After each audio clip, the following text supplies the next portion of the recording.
If you're British, you probably know the story of Oliver Twist, the brilliant Charles Dickens novel about an orphan who goes to London and gets brushed up into an adventure with a gang of pickpockets.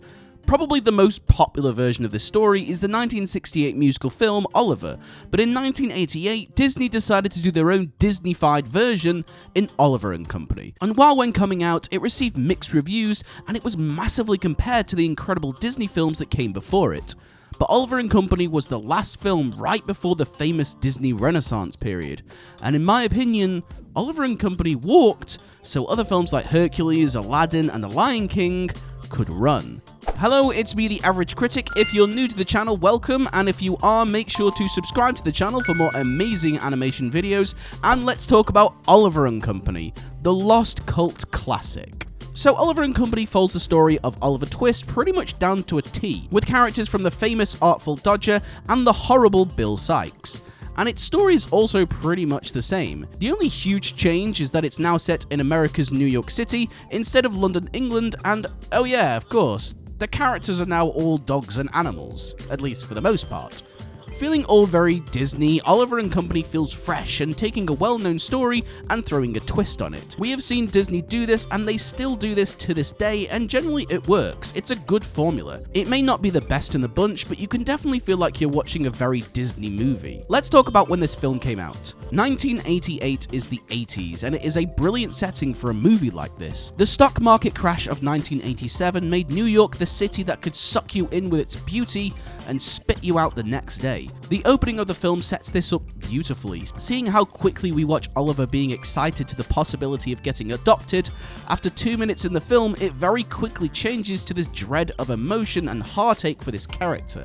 We haven't even met Oliver or even heard him speak, but we are heartbroken after only just 2 minutes into the movie, and thanks to the amazing song Once Upon a Time in New York City, sung amazingly by Huey Lewis, the song doesn't just describe the setting, but the character of Oliver and the emotions we should be feeling. I have actually never been to New York City, but anyone will tell you that New York is a character in itself, and using that as a setting with this amazing song is one of the most brilliant ways to start your film. After the film sets itself up, it doesn't take long to get things going by introducing us to characters. We get introduced to probably the coolest Disney character to ever live, Dodger. Played by the amazing Billy Joel, he doesn't just show off his amazing singing voice, but some really good voice acting as well. This is one of the better celebrity voice acting roles, and it's not even from an actor, but from a singer.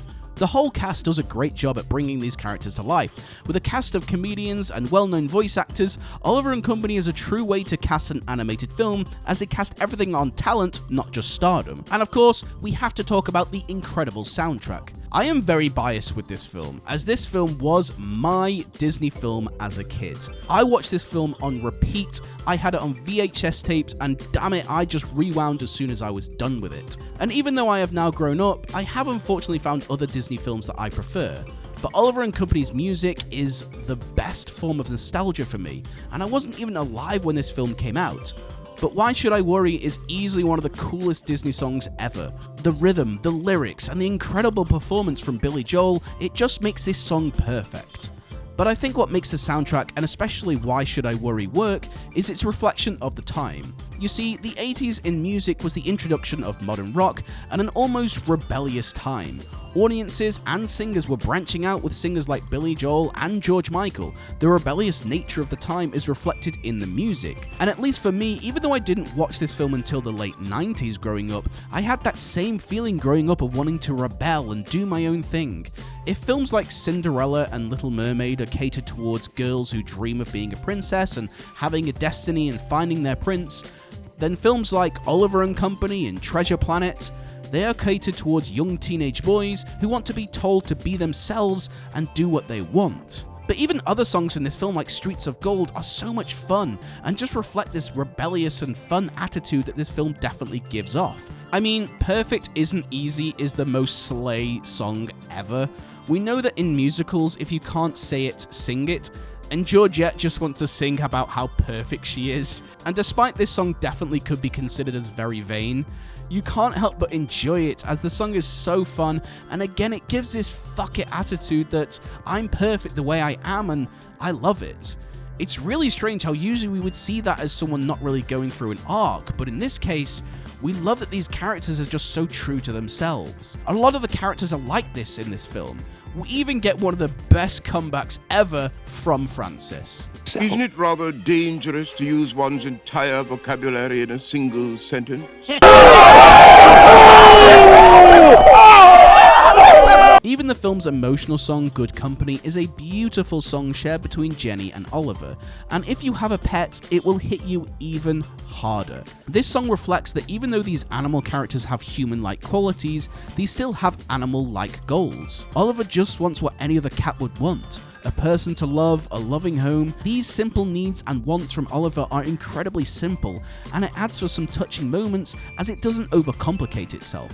The original draft of this film was much darker, with Sykes being the one who killed Oliver's parents. I am glad they went with a more simpler story, as it just grounds all the characters, creating a more relatable story. Oliver and Company doesn't have much in terms of running themes, which is probably what made this film receive mixed reviews back in the day. And as much as it doesn't perhaps put the film on the top tier Disney list, or even with Pixar films, what Oliver and Company does do well is its characters. The story of Oliver Twist is a great one. With Charles Dickens' best work, it is seen as a timeless classic. Oliver and Company heightens these scenes with its characters. I've already spoken about its gut-wrenching opening, but even when Oliver is first introduced to the gang and cuddles up to Dodger, showing the love he always wanted, and even when Dodger gets upset that Oliver wishes to return to Jenny, seeing that love really crushed him is really hard to watch. Oliver Twist is a wonderful story with great characters, and Oliver and Company is no different. I suppose I should be thanking Charles Dickens rather than Disney, but they changed things enough to keep it fresh and exciting. But all these gorgeous moments just add to great character work. The story beats of this film also feel really good, and every scene feels necessary, fun, or even just emotional at times. The cast of characters all feel unique, and no one feels left out. There's great comedic timing from characters like Francis and Tito. Fagin is very different in this film compared to his storybook counterpart. He feels more grounded and caring, as part of what makes Fagin good in other versions of this story is he walks the grey line between good and bad. I love the changes they made here, as he really represents what it's like to be poor, especially in New York City at that time. And of course, characters like Dodger and Oliver feel true and genuine. I love Dodger and Oliver's relationship. Even though they don't have much time to connect, you can tell these characters care about each other very much, and their bond is really strong, and it is definitely layered very well in this film. That all being said, as I mentioned before, there aren't many themes in this film, and Sykes definitely isn't as threatening or even as memorable as he is in other versions of this character. But for the most part, Sykes is a pretty good villain, and being played by Robert Loggia is always going to be great casting. Oliver and Company has received a cult following over the years, especially surprisingly with people my age, which is odd considering I wasn't alive when this film came out. Like I said before, I do believe this film walked so other films like The Lion King could run. The Renaissance period of Disney films was a great one. Oliver and Company is one of my personal favourites, and watching it again will always delight me despite its few flaws. Oliver and Company paved the way for Disney to make some great films in the Renaissance period, and in my opinion, I think we should thank Oliver and Company for that. So after all that, it gets my professional rating of 7 out of 10, and my personal rating of 9 out of 10. The soundtrack alone is incredible, and I love it.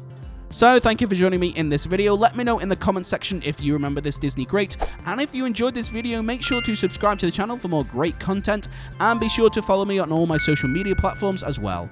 But thank you for watching, and I will see you all in the next one.